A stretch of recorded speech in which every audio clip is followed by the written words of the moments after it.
The Mentalist gave us one of the best crime procedurals of the 2000s. Clever cases, twisted villains, a charismatic lead. But let's be real, the relationships had us yelling at our screens. Some couples made our hearts explode. Others genuinely made people stop watching the show for a bit. So I asked fans of The Mentalist on Reddit to spill the tea. Who did they love? Who did they hate? And which couples still live rent-free in their heads today? In this video, we're gonna go one by one. One most loved couple, one most hated. Let's get into it.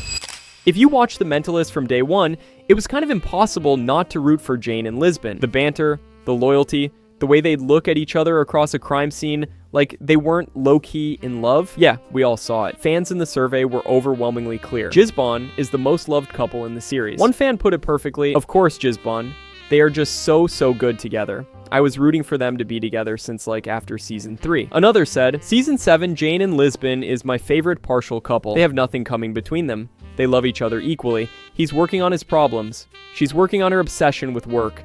A proper couple. But it wasn't all smooth sailing. Some people admitted the relationship took way too long to happen. One commenter joked, they could have begun a little romantic fling after season 1, but it took them, what, like 6 years? And they're not wrong. Bruno Heller and the writers dragged that out like their lives depended on it. Still, by the end, it was clear that Jane and Lisbon were meant for each other. Despite all the trauma, Red John, and emotional constipation, somehow they made it work. They're not just fan favorites, they're canon, done right. Let's talk about the most collectively hated pairing in The Mentalist, Lisbon and Agent Marcus Pike. I'm not even gonna sugarcoat it, this relationship was a mistake. Personally, I never bought into it. It felt like the writers realized they had to push Jane and Lisbon together soon, so they slapped a nice safe guy next to her to create artificial tension. Pike wasn't a bad dude, but he was boring, vanilla. There was no fire, no bite, and absolutely no reason for Lisbon to suddenly start planning a whole new life with him. It didn't feel like her at all. The subreddit agreed. One fan summed it up by saying, simply nonsensical for them to be each other's ex-fiancé. Another put it more bluntly, they wrote Lisbon out of her character. Honestly, yeah. Lisbon was a complex, guarded, deeply principled woman, and then suddenly, she's getting wooed with dinner dates and moving to DC proposals like she's in a Hallmark movie. The hate ran deep. Someone even wrote, I hate this character of Pike so much that I don't want to ever watch anything else with Pedro Pascal for the rest of my life. Which is wild because Pedro Pascal's great. But that's how emotionally wrong this pairing felt to fans. Pike was never a real contender. He was an obstacle. His presence made no real impact except to stall Jane and Lisbon's inevitable connection. It didn't build Lisbon's character, it flattened her. And fans didn't fall for it for even a second. Rigsby and Van Pelt were the messiest, cutest, most chaotic duo on the CBI team, and fans loved them for it. From the beginning, there was that awkward, flirty energy, the office glances, the jealous moments, the absolutely terrible attempts at hiding their feeling.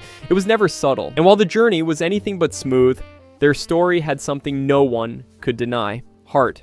One Redditor said, definitely one of my OTPs since the first season. That girl was either so unlucky in love before Wayne, or she was cursed or what the fuck because all her boyfriends tried to kill her. Honestly, not wrong. Grace's love life before Rigsby was a horror show, so when they finally made it official, it felt like justice. Another person noted, Wayne and Van Pelt were cute together, and yeah, they really were. Of course, their relationship came with drama. The secrecy, the breakups, the awkwardness when they tried to move on. But somehow through all of it, they still felt believable. There was an innocence to their connection that never disappeared. Even when things got tense, you could tell they genuinely cared for each other, even when they were pretending they didn't. And the best part, they got their happy ending. Unlike so many TV couples who fall apart by the finale, Rigsby and Van Pelt walked away together, married with a baby, and out of the chaos. It was a reward the fans were craving. After everything, they deserved peace, and we deserve to see them get it. If there's one Mentalist couple that gave fans actual whiplash, it was Grace Van Pelt and Craig Olaflin. From the moment he appeared, something just felt off. Personally, I never liked their vibe. It felt rushed, artificial, and almost disrespectful to Grace's character development. The moment she got engaged to him, I remember thinking, yeah, this is going to end terribly. And oh boy, it did. Reddit did not hold back on this one. One fan said, I didn't like Grace and Olaflin together. It was all too fast and too murderous and fake. Another took it even further. The worst couple ever? Grace and her exes. I fucking hate Olaflin so much. Like, since he appeared, I hated him. That's the level of passion we're dealing with here. And honestly, it's justified. Olaflin turned out to be a traitor and a killer. He used Grace, lied to her, and was actively working against her team the entire time. It wasn't just betrayal, it was manipulation with real emotional consequences. Grace already had trust issues, and this relationship made everything worse. What frustrates me most about this pairing is that it was unnecessary. We already had a solid love story with Rigsby and Van Pelt. Olaflin didn't push the plot forward, he just derailed Grace's arc for shock value. And fans? They never forgave it. Cho and Summer might not have gotten the most screen time, but damn did they leave an impression. This was one of those unexpected pairings that just worked. You had stoic, by-the-book Cho falling for a chaotic, unpredictable informant, and somehow, it made total sense. Personally, I loved every second of their dynamic. Summer brought out this soft, vulnerable side of Cho that we never got to see otherwise. He was still himself deadpan and precise, but there was something gentler when she was around. Reddit absolutely showed up for them. One fan wrote, "To Cho and Summer, my babies, my favorite supporting couple on the show. Chemistry was great. They were magic together. I wish they were given a better, happier ending." And yeah, I agree. Summer wasn't just comic relief or some wild fling. She challenged Cho emotionally and morally. And in turn, he protected her, looked out for her, and opened up in ways we rarely saw. Their scenes had this subtle emotional tension that was so different from anything else on the show. It sucks that they didn't get a proper resolution, but maybe that's what made them special. It was brief, it was flawed, but it was real. For a character like Cho, who was always so guarded, Summer cracked something open.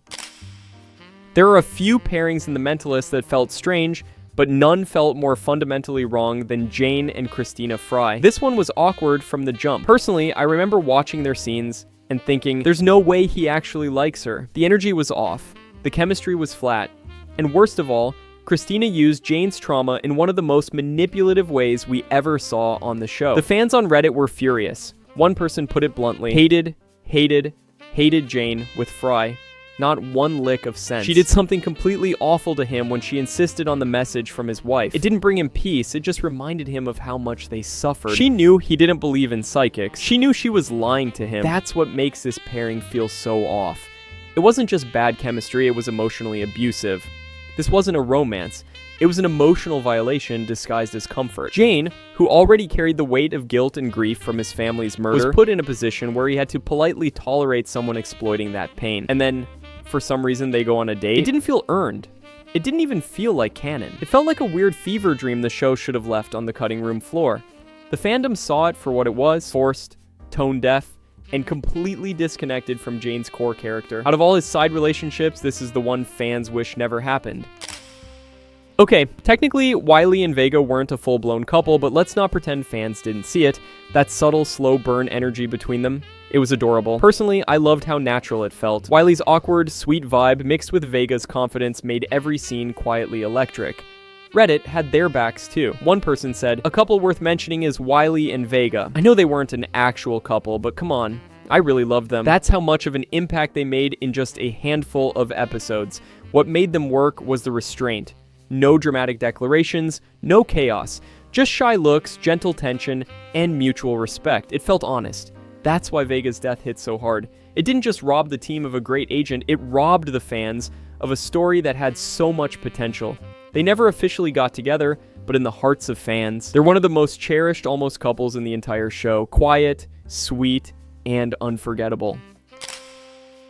Let's close things off with a pairing that made absolutely zero sense to most fans. Lisbon and Walter Mashburn. You remember him? The rich, reckless thrill seeker who showed up like a walking midlife crisis in a sports car? Their dynamic was weird from the start, but when Lisbon actually hooked up with him, yeah, hearts broke all across the fandom, including mine. Personally, that episode felt like watching your favorite character glitch out. It wasn't just out of character, it was almost insulting. Reddit didn't hold back either. One fan said, "Oh gosh, how could I forget about Lisbon and Walter Mashburn? Barf. I couldn't believe she did that with him." I think my heart broke a little too. That pretty much sums it up. The thing is, Walter wasn't evil. He wasn't a traitor, but he wasn't right for Lisbon either.